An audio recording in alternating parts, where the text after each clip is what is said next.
Hello Cliniko family and friends, Rachel here, and I'm back with some more news, updates, changes, and more that took place this past week in Cliniko. In terms of news, this past week our team finished our meetup in Australia, and being a remote team, meaning we work in various places around the world, it's rare that we get to see each other in real life. So these past 2 weeks, the majority of the Cliniko team got to catch up and work on updates for Cliniko together. Check out the photos from our meetup as you may see some familiar and new faces. Our updates this past week included the ability to add sex, gender identity, and pronouns to a patient's file. The old gender field has been removed from the MailChimp integration. You can now add a patient's current age in your communications via the new placeholder we added. And finally, if you make a user inactive, if they were connected to any third-party integrations via their generated API keys, we will now display a warning message. Let's take a closer look at all of these new changes in this episode of Cliniko This Week.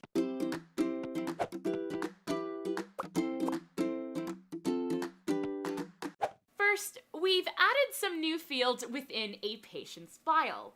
Those fields include sex, gender identity, and pronouns. Depending on your profession, you may not need to use these fields, but if they are needed, when you edit any patient's file or create a new patient via the patient's page, you'll now have the option to utilize these fields. Each field has some options already available to you, but you can specify additional options as needed. Just note, the previous gender field has been replaced with two new fields, sex and gender identity.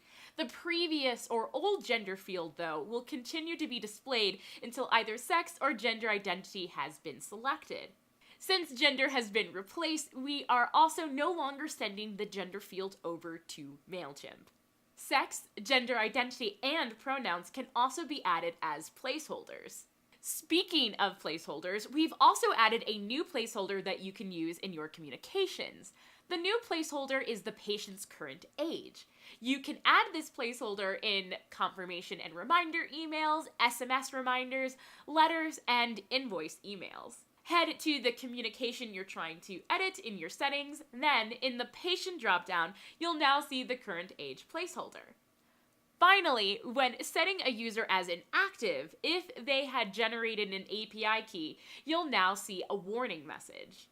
Deactivating someone will also make their API keys inactive, which may break any integrations outside Xero or MailChimp that had been connected via their API keys. So, the warning message will let you know if deactivating will affect those integrations. That is it for this week's changes, but I will of course be back next week for more news, updates, and more. Until then, bye!